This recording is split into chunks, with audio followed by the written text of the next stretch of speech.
There's a difference between kindness and appeasement, kindness and people-pleasing. In the old paradigm, we really believed that being agreeable, being soft, pleasant, digestible, a people-pleaser made you kind. What if real kindness is the thing that wakes you up? Kindness is often uncomfortable, truthful. Sometimes it can be soft, but sometimes not so much. Sometimes kindness is what mirrors back to us our limitations. It's what mirrors back to us the areas that we're not growing or that we're not free. The funny thing about appeasement, it's not about love, it's not about connection, it's not a selfless thing. It's actually a control tactic so that you can maintain a certain role within a group dynamic or a relationship. I like to say niceness versus kindness because nice is like social niceties. It's like what we've been conditioned to think is good, that makes us seem like a good person. Whereas kindness is more genuine, it's more real. Kindness says, I'm gonna stand in my truth and speak it and show up unapologetically. That's either going to reflect back to you the areas that you're not liberated and that you're not standing in your truth. And it's also going to highlight the areas where you might still be fragmented, where you might not be showing up as the ideal version of yourself in your head that you've identified with your whole life, but rather the shadows that are actually kind of running the show. It's that kind of tough love that actually cracks all that stuff down so that they can open their eyes and wake up for the first time and realize what real freedom in life feels like. And take it a step further, when a person is actually liberated and standing in their own truth, then what does that do for the rest of the world? It actually helps the rest of the world. Not helps the world stay small as we all pretend like we care about each other, but really we're just trying to control perception and stay small in fear. But it actually helps free other people too, and it aligns us with our real missions in life. Here's what it feels like to be nice versus kind. When you're nice or you're appeasing or people-pleasing, this is when you might feel in your gut like an icky, twisty, sinking feeling while you say yes to something. When your body is literally like, that doesn't feel good, but you say yes, you nod and smile. That is, first of all, also the definition of misalignment. It's like feeling your nervous system collapse while you continue to perform. It's a subtle denial of your inner world and your truth and what's actually best for you or aligned with you deep down.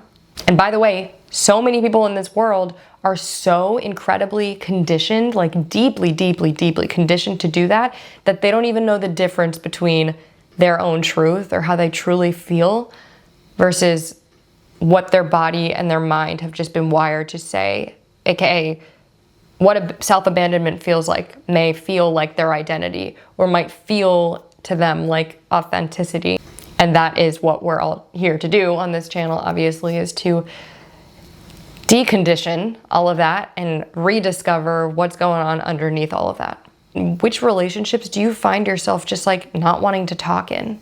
Your body's telling you like, this is not aligned with me, or that's not okay with me. If someone does something that crosses a line for you, your body is always going to tell you. It's kind of just like coming back to that place of like noticing it and then honoring it. Appeasement also can be like, you might find yourself over-explaining or over-apologizing or changing your tone mid-text just so someone doesn't take it the wrong way. And don't get me wrong, it's definitely strategic to deliver truth in a way that's going to land well. And that's also something, you know, that's the line there is, yes, there's a line between being truthful and just being truthful, period, even when it's uncomfortable for those receiving it. But then there's also the line between being strategic and smart with your delivery so that it is received better and timing wise as well, like not being urgent about it and things like that. But it doesn't mean that you need to censor yourself either. Modifying your speech and whatever feels authentic to you in the moment, like that's where you want to know. Are you being impulsive or are you just speaking your truth? Is it a boundary you're setting? Do you have grief or rage that you want to express because it's real for you? You know, sometimes that's kindness because it's you showing who you are and being unapologetic in your truth and in your expression. No one doesn't benefit from that. People who claim that they're not benefiting from that are people who are silencing themselves, abandoning themselves, and don't like seeing their reflection in you doing the opposite, and you taking up space and reclaiming your voice and all of those things. Because again, that's the invitation. At the end of the day, when you show up in truth, it's the biggest invitation you could give a person. It says, there's more to life than you've ever let yourself experience. And I know it's scary, and I know it means you're gonna have to face the parts of yourself that are tangled up in shame and that you've been avoiding your entire life. But I promise you there's something really beautiful on the other side of it. There is no better gift to give someone, and they can spend their entire lives refusing it, and certain people will never see it that way. But that does not mean that that's not true. That is always true. Always. Choosing niceness or people-pleasing over kindness comes at a cost. It makes you shrink. It disconnects you from yourself. It is choosing contraction. It is choosing fear. It is choosing playing small. And you also teach your body over time that it's safer to be liked than to be honest. It's gonna make you more of a victim, or more victim mindset. You're gonna put yourself in environments where you don't have as much control over your path and your journey, and it's just not, it's not a healthy path for anyone. Because also, you're not always gonna be liked. You might as well be yourself and speak your truth and let the real tribe find you, than try to be liked by people who aren't even meant for you.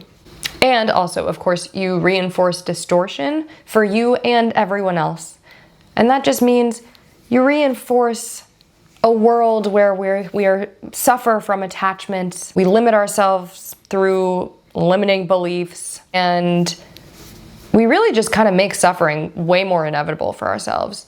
We're much more likely to blow things out of proportion, to be more reactive, to live in a more hypervigilant state. And that's the direction you kind of go when you're choosing that path. Is you're choosing contraction, you're choosing fear, you're choosing distortion rather than truth and expansion and freedom. It's really kind of like tough love. Tough love that comes from a very sovereign, independent, unapologetically authentic place. It's like, I love you, but I'm not bypassing my truth to keep you comfortable, or to keep this civil, or to stay in connection with you. Because also, connection can't exist without mutuality, and real deep accountability, and real pursuit of truth. Real truth, the kind that dismantles all the delusions, all the distortions. It's also like, I'm clear, here's what I see, even if that makes you uncomfortable. And if you don't want to see it, you can walk away. I'm not going to abandon myself for the sake of this relationship. Because that is exactly that's the fork in the road that says, do I stay small for this relationship, or do I choose myself and growth? Because as you do, and as you choose yourself and you stand in sovereignty and truth, you start to expand, and other people who are more aligned with you, truly aligned with you, find you. And then they feel blessed by you doing what that other person or other environment may have felt so threatened by. Your people are gonna say, God, thank you. Oh my God, I needed you. I needed to find you. Those are your people. And they are out there if you stand in truth. I promise you that. Here's what sovereign kindness actually does. It holds projection without absorbing it. So that might look like, in my case, when my parents are projecting their own stuff onto me, rather than absorbing it and internalizing it or becoming it, I let it slide right off me, and I say, I know my truth. I don't need my parents to confirm that they understand or see me, because they're never going to. That's a sad, sad reality, but it is one. So what I'm going to do is I'm going to let their projections roll right off me, and I'm still going to stand in my truth. And I'll still say the things that I need to say, and I'll let it land how it lands for them. Letting people feel what they feel without needing to fix it. Like, I've spent my whole life wanting so badly to try to get my parents to like wake up and notice like their patterns, notice and name, truly name, consistently name the harm that they cause, the cycles that they perpetuate, but they're so deeply, their patterns are so deeply entrenched and so wrapped up in shame that it's just not possible. You can't make people change. You can't make people grow. You can't make people want to do any of those things. All you can do is just be yourself and know that truth always wins.